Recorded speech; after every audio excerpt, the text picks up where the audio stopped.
अस्सलामुअलैकुम। आप लोग देख रहे हैं that's my way to teach और आज का हमारा टॉपिक है प्लांट हार्मोन्स। ओके, बात करें प्लांट हार्मोन्स की।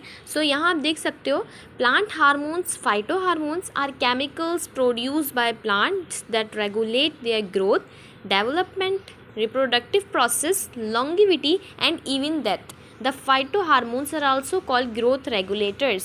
अच्छा, प्लांट हार्मोन्स जो होते हैं वो नॉर्मली जो है केमिकली प्लांट के अंदर प्रोड्यूस हो जाते हैं, लेकिन ये प्लांट के लिए नेसेसरी होते हैं और प्लांट को जो है वो क्या होता है कि इससे जो है फ़ायदा होता है, वो इसको जो है वो सपोर्ट प्रोवाइड करते हैं। किस तरीके से सपोर्ट प्रोवाइड करते हैं?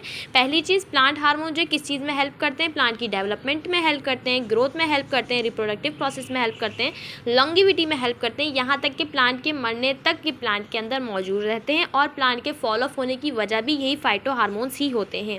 ठीक है, इनको प्लांट हार्मोन्स को बॉटनिकली फाइटो हार्मोन्स कहा जाता है। उसके अलावा इसको ग्रोथ रेगुलेटर हार्मोन्स भी कहा जाता है। ठीक है, कैसे प्रोड्यूस हैं? केमिकली कुदरती तौर पर प्लांट के अंदर मौजूद होते हैं, ये प्रोड्यूस हो जाते हैं, लेकिन ये प्लांट को जो है कोई नुकसान नहीं पहुंचाते, ये प्लांट को सिर्फ बेनिफिट देते हैं। ठीक है, यानी कि प्लांट की बहुत सी तरह से मदद करते हैं, प्लांट की डेवलपमेंट में हेल्प करते हैं, प्लांट की लॉन्गिविटी में हेल्प करते हैं, प्लांट के रिप्रोडक्टिव प्रोसेस में हेल्प करते हैं और आगे जाके किस तरह से प्लांट की मदद करते हैं हम आगे जाके चेकआउट करेंगे। ठीक है, यहाँ पर आ रहे हैं they are the major phyto hormones present in every plant. यानी कि ये जो आपको 5 नजर आ रहे हैं ये हार्मोन्स, ये वो फाइटो हार्मोन्स है जो कि मेजर फाइटो हार्मोन्स है, जो कि नॉर्मली इवनली हर प्लांट के अंदर मौजूद होते हैं। ठीक है, इसके अलावा 2-3 और फाइटो हार्मोन्स भी हैं, लेकिन ये है कि ये जो है मेजर है, वो इतने इंपॉर्टेंट नहीं है, वो कुछ प्लांट्स के अंदर मौजूद होते हैं, हर प्लांट के अंदर मौजूद नहीं होते। लेकिन ये जो 5 फाइटो हार्मोन्स, प्लांट हार्मोन्स या ग्रोथ रेगुलेटर्स हार्मोन्स आप देख रहे हो, ये पांचों के पांचों हार्मोन्स तमाम प्लांट्स के अंदर मौजूद होते हैं।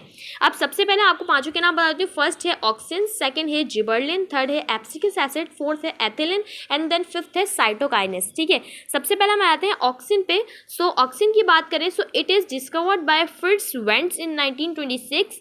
It is a major hormone which help in plant development, cell division, cell enlargement, increase the length of plant growth of fruit, they are present in shoot। अब सबसे पहले ऑक्सिन को डिस्कवर्ड किया फ्रिट्ज वेंट्स ने 1926 में। बात करें auxin की, ऑक्सिन एक ऐसा फाइटो हार्मोन जो कि प्लांट की शूट में प्रेजेंट होता है। शूट क्या होती है? Topmost part of the plant is known as shoot. Okay, अब क्या है टॉपमोस्ट पार्ट? यानी कि आपने देखा होगा जंगलों में जो दरख्त होते हैं ना, वो बहुत ज़्यादा ऊंचे ऊंचे होते हैं। उसका रीज़न ये होता है कि उसके टॉपमोस्ट पार्ट यानी कि उसके शूट पार्ट के ऊपर ऑक्सीजन जो होता है वो बहुत ज़्यादा मिकदार में जमा हो जाता है, जिसकी वजह से वो प्लांट जो है सिर्फ लेंथ ही लेंथ में ग्रो होता जाता है। नॉर्मली ऐसे प्लांट की ग्रोथ विड्थ में करवाने के लिए उसको ऊपर से कट आउट करना पड़ता है, जिसकी वजह से ऑक्सीजन फिर तमाम प्लांट के अंदर सर्कुलेट होता है और प्लांट विड्थ में भी बढ़ने लग जाता है। लेकिन बिकॉज जंगलों में ऐसा कोई निज़ाम नहीं है, इसी वजह से जंगल की तरह बहुत ज़्यादा बड़े बड़े होते हैं। उसका रीज़न भी यही होता है कि उसका ऑक्सीजन, उसके अंदर ऑक्सीजन जो होता है वो उनके टॉपमोस्ट पार्ट यानी कि शूट पार्ट के ऊपर जमा हो जाता है, जिसकी वजह से इस फाइटो हार्मोन की वजह से वो प्लांट सिर्फ लेंथ ही लेंथ में बढ़ता चला जाता है। ठीक है, उसके अलावा ऑक्सीजन किस चीज़ में हेल्प करता है? सेल डिवीजन में हेल्प करता है, सेल इनलार्जमेंट में हेल्प करता है, इंक्रीज करता है लेंथ को प्लांट की और ग्रोथ में हेल्प करता है किसकी? फ्रूट की। ठीक है, ये हो गया ऑक्सीजन। प्रेजेंट क्या होता है? Shoot part. शूट कौन सा होता है? Topmost part of the plant is known as shoot. अब यहाँ पे आते हैं जिबरलिन पे। Gibberellin mobilize food stored in endosperm by producing enzyme amylase that convert starch into sugar which is made available to developing embryo, stem elongation, germination, flowering, enzyme induction. जिस तरह oxygen अपने बहुत से किरदार अदा करता है, इसी तरह जिबरलिन भी एक मेन फाइटो हार्मोन है जो कि प्लांट की किस चीज़ में हेल्प करता है? स्टेम एलोंगेशन में हेल्प करता है। स्टेम एलोंगेशन स्टेम को विड्थ में बढ़ाता है। ठीक है, ऑक्सीजन जो होता है स्टेम को लेंथ में बढ़ाता है, लेकिन जिबरलिन का मेन पर्पस क्या है कि ये स्टेम को विड्थ में बढ़ाता है। ठीक है, अब क्या होता है? स्टेम एलोंगेशन में हेल्प करता है, जर्मिनेशन में हेल्प करता है। जर्मिनेशन क्या होता है? प्लांट सीड का वो पार्ट, सीड का वो एरा जिसमें एक सीड जो है एक प्लांट में डेवलप्ड होता है, एक यंगर प्लांट में डेवलप्ड होता है, उस एरा को, उस स्टेज को, उस पूरे जो हमारा सीड से लेकर एक प्लांट तक की जो एरा है या फिर जो उसका टाइम है, उसको कहते हैं जर्मिनेशन। ठीक है, क्या होता है इसमें? Seed germinate, the seed is germinate into new plant. Okay, तो उसको कहते हैं हम जर्मिनेशन। फ्लावरिंग में हेल्प करता है, एंजाइम इंडक्शन में हेल्प करता है। एंजाइम इंडक्शन क्या होती है? एंजाइम नॉर्मली होते हैं ऐसे कैटालिस्ट जो कि किसी भी ऑर्गेनिज्म की बॉडी में किसी भी होने वाले प्रोसेस की स्पीड को तेज करें। कैटालिस्ट होते हैं एंजाइम मेनली। ठीक है, कुदरती तौर पर प्लांट के अंदर क्या चीज़ एंजाइम, वैसे तो और बहुत से एंजाइम होते हैं लेकिन जिबरलिन भी इसके अंदर एंजाइम इंड्यूस करता है एंजाइम के रेट, यानी कि एंजाइम की मिकदार को बढ़ाता है, जिससे कि प्लांट के अंदर होने वाले प्रोसेस की जो स्पीड होती है वो तेज़ हो जाती है एंजाइम्स की वजह से। ठीक है, तो जिबरलिन का एक जो मेन रोल है वो तो ये तो है ही है, ये तो हेल्प करता ही है इसमें, लेकिन एक जो इसका मेन रोल है वो ये है कि ये फूड की स्टोरेज करता है, यानी कि ये एक ऐसा एंजाइम प्रोड्यूस करता है जिसको अमाइलेज कहते हैं। और ये अमाइलेज एक ऐसा एंजाइम है जो कि पौधे के अंदर मौजूद स्टार्च को शुगर में कन्वर्ट कर लेता है, और फिर ये होता है ये अपने अंदर स्टोर कर लेता है, शुगर में कन्वर्ट करके अपने अंदर स्टोर कर लेता है, और फिर ये स्टोर शुगर या स्टोर स्टार्च जो है, जो अमाइलेज की वजह से क्या होता है कि स्टोर हो जाता है, ऐसा स्टार्च जो कि शुगर में कन्वर्ट होकर अमाइलेज एंजाइम की वजह से पौधे के अंदर जो है स्टोर हो जाता है, वो किस में हेल्प करता है, डेवलपमेंट ऑफ एम्ब्रियो में, यानी कि नए प्लांट की डेवलपमेंट में ये हेल्पफुल होता है। अब हम नीचे आते हैं, ये जिबरलिन का हो गया। अब आ जाते हैं एब्सिकस एसिड। बात करें एब्सिकस एसिड की, so it is a plant hormone ABA function in many developmental processes including seed and bird dormancy and stomatal closure.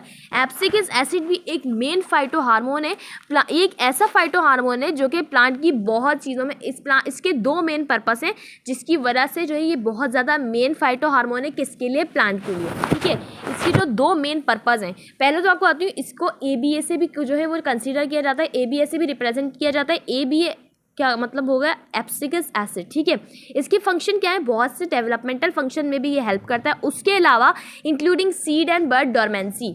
ठीक है, एंड स्टोमेटल क्लोजर। अब सीड एंड बर्ड डोरमेंसी क्या होता है, नॉर्मली सीड यानी कि ये एक ऐसा फाइटो हार्मोन है जो कि सीड और किसी भी नए उगने वाले पौधे को बर्ड कहते हैं, या फिर आप देखते हो आलू के ऊपर एक और छोटा सा आलू निकल आता है, वो होता है आलू का बर्ड। इसी तरीके से प्लांट के ऊपर, जैसे प्लांट के ऊपर या इसी तरीके से जो प्लांट होते हैं उनके पास जो छोटे छोटे और पौधे निकल आते हैं, तो क्या होता है, नए बर्ड निकल आते हैं, नए पौधे की ग्रोथ शुरू हो जाती है, या फिर किसी फ्रूट के ऊपर बर्ड निकल आते हैं, नए फ्रूट की ग्रोथ हो जाती है। तो क्या होता है, एब्सिकस एसिड एक ऐसा फाइटो हार्मोन है जो कि सीड की, किसी भी नए जर्मिनेट होने वाले सीड की या किसी भी नए बर्ड की जो जर्मिनेशन होती है, जो ग्रोथ होती है, उसको रोके रखता है जब तक कि उसको फेवरेबल कंडीशंस नहीं मिल जाती।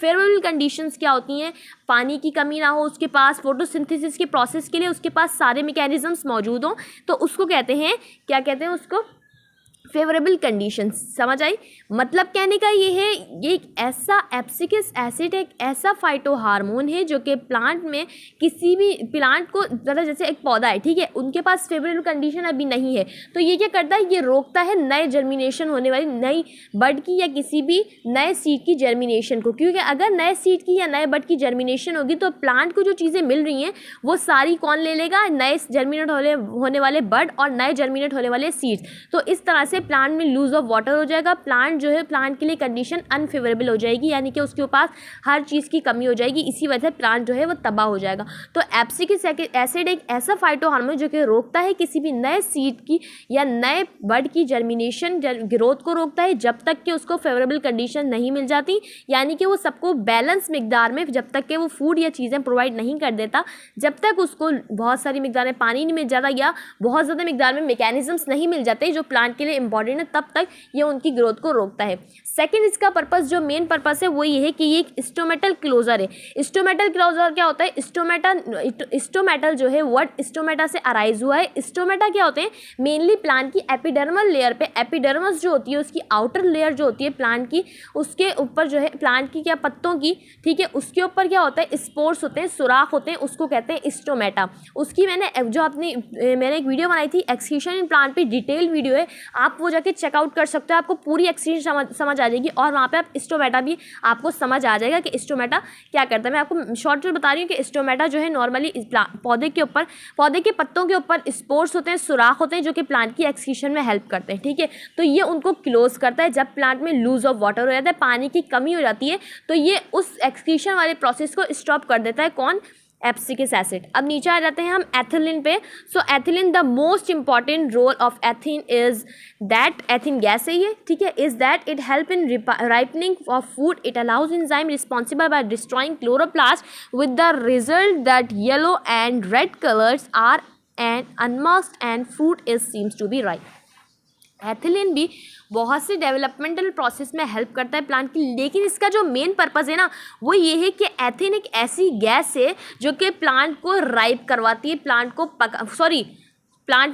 फ्रूट को जो है राइप करवाती है, फ्रूट को पकाती है। ठीक है, अब कैसे पकाती है, होता ये है एथिलीन एक ऐसा गैस होती है, एक ऐसी गैस होती है जो कि प्लांट के अंदर मौजूद होती है। उससे क्या होता है, उससे जो ठीक है, तो अब क्या होता ये है कि एथिलीन जैसा क्या होता है, अच्छा क्या होता है कि ये एक ऐसा फाइटोहार्मोन जो कि प्लांट के जो फ्रूट्स होते हैं उनको राइप करवाता है। ये एक ऐसी गैस है।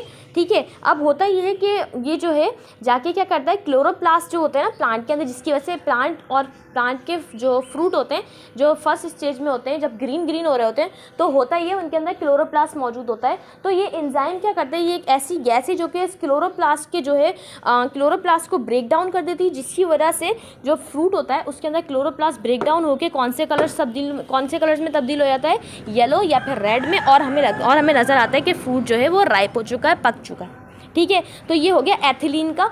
एथिलीन भी जो है एक मेन फाइटोहार्मोन है, इसी की वजह से जो फ्रूट होते हैं वो क्या होते हैं, पकते हैं, राइप होते हैं। ठीक है, उसके बाद हमारा लास्ट एंजाइम आ गया यहाँ पर, लास्ट हमारा प्लांट हार्मोन। अच्छा, तो अब हमारा आ गया लास्ट फाइटोहार्मोन जो कि है साइटोकाइनेस की बात करें, so cytokinins are plant specific chemical messenger hormone that play a central role in the regulation of plant cell cycle and numerous developmental processes. यानी कि साइटोकाइनेस एक ऐसा हार्मोन है, प्लांट हार्मोन है, जो कि प्लांट की जो है सेल डिवीजन में हेल्प करता है। सेल डिवीजन के सारे जो रोल होते हैं वो प्लांट के जो है यही देखता है, साइटोकाइनेस के जिम्मे ही होते हैं। उसके अलावा ये साइटोकाइनेस एक ऐसा हार्मोन जो कि प्लांट की बहुत सी डेवलपमेंटल प्रोसेसेस में हेल्प करता है, लेकिन इसका जो मेन पर्पस है वो क्या है कि ये सेल डिवीजन में हेल्प करवाता है, और जो है सेल के जितने भी प्रॉब्लम्स होते हैं वो कौन टैकल करता है, साइटोकाइनेस। तो यहाँ पे हमारी वीडियो का एंड हो रहा है। होप है आपको वीडियो पसंद आई। वीडियो पसंद आए सब्सक्राइब करें, लाइक करें, शेयर करें और बेल आइकन पर जरूर क्लिक करें, ताकि मेरी आने वाली इन्फॉर्मेटिव वीडियो सबसे पहले आपके पास आए। इसी तरीके से अगर कोई टॉपिक आप समझना चाहते हैं अबाउट बॉटनी, ज़ूलॉजी में भी मुझे इतना इंटरेस्ट तो नहीं है, लेकिन अगर आप कोई टॉपिक समझना चाहते हो तो आप मुझे फीडबैक कर सकते हो, then I will try my best. जब तक के लिए अस्सलाम वालेकुम।